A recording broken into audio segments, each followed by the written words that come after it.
I'm Pete, this is Kev. Hello. And this is our next video blog. So it's been a cool week actually this week, I think, in general. Yeah. It's been mainly dominated by one thing, which we'll obviously come on to talk about. So yeah, we'll get started, I guess. So Monday and Tuesday we have been revisiting this dancing that we started a few weeks back. So yeah, on Monday we went to Croft Street Community Centre. Yep. And we sort of decided to try and lead on from our previous collaboration. Yeah. But this time we decided to make it a little bit more focused, with a goal of eventually coming up with a piece of music and dance together, created entirely in that 2-day space. So no preconceptive ideas, which appealed to me because that way it could become a completely collaborative piece made between the four. Yeah, and that's really what it became. We wanted it to be improvised. Well, not fully improvised, but we wanted an element of, as I said in the written blog, some room for creative manoeuvre. Yeah, but so it felt kind of organic. Really. Yeah, but we didn't want, at the same time, we didn't want to go into it in a kind of haphazard way. We wanted a rough idea of what we wanted to achieve.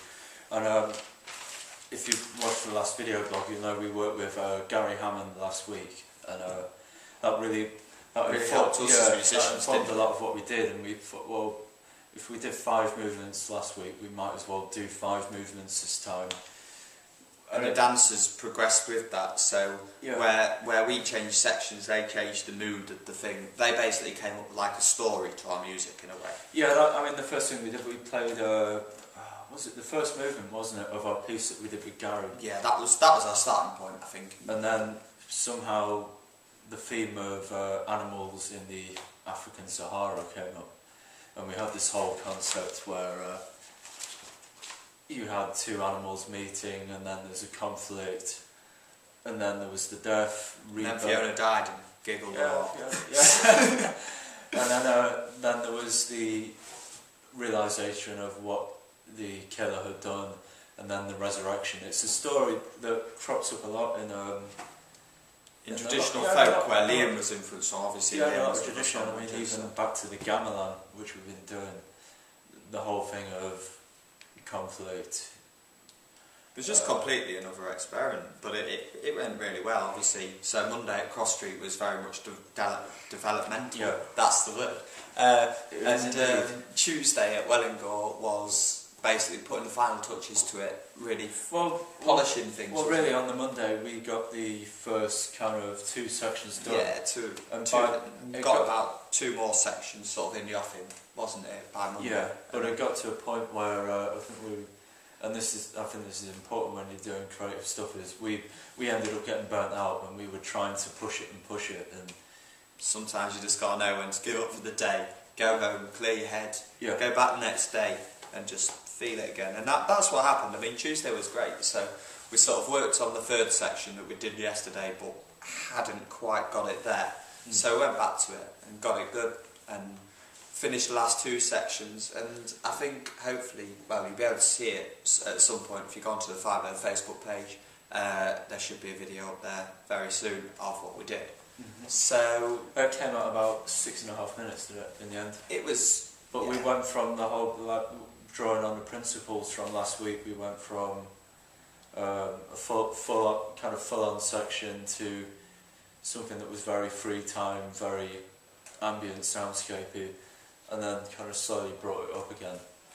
Yeah, and so that was basically Tuesday. I was ill on Wednesday, so I'll let Kev take over. Oh, the joys of Wednesday.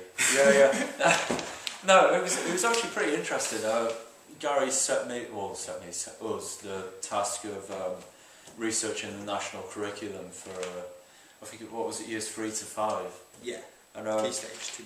Yeah, and handily enough, there was a load of notes here that I took, which I'm going to read off. But yeah, for Key Stage 1, really the main themes or main areas of development are listening, applying knowledge and understanding, and that's to be done through a medium of music, which I think is an ideal medium myself, because you have to listen to what other people are doing to be able to contribute. You have to apply knowledge of playing music theory, and you have to understand the whole lot and its consequences. And the curriculum is big on drawing it into all sorts of areas. Like here we've got kind of cross references to English literature, English language, ICT, drama, PE, cultural understanding. That was an interesting one. I would have thought at that age the kind of cultural curiosity might not have been there, but apparently it is, and it's drawn upon.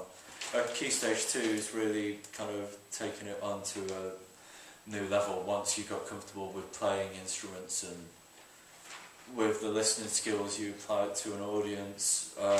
Again, more cross-references, this time to science, which is basic concepts of sound, stuff like that. So really, the national curriculum for that age is pretty broad. There's about some pretty diverse stuff in there, really, isn't there? Yeah, it's about using music as a medium to explore not only music itself, but other areas. Things outside of music, but by using the medium of music. Yeah, and core life skills as well, and like listening, language, participation, and all that, evaluation, and all that kind of thing. So yeah, so I think you close it up. No, I'll close it out then. Yeah. So I think that's going to be us this week. Take care, and see you next week.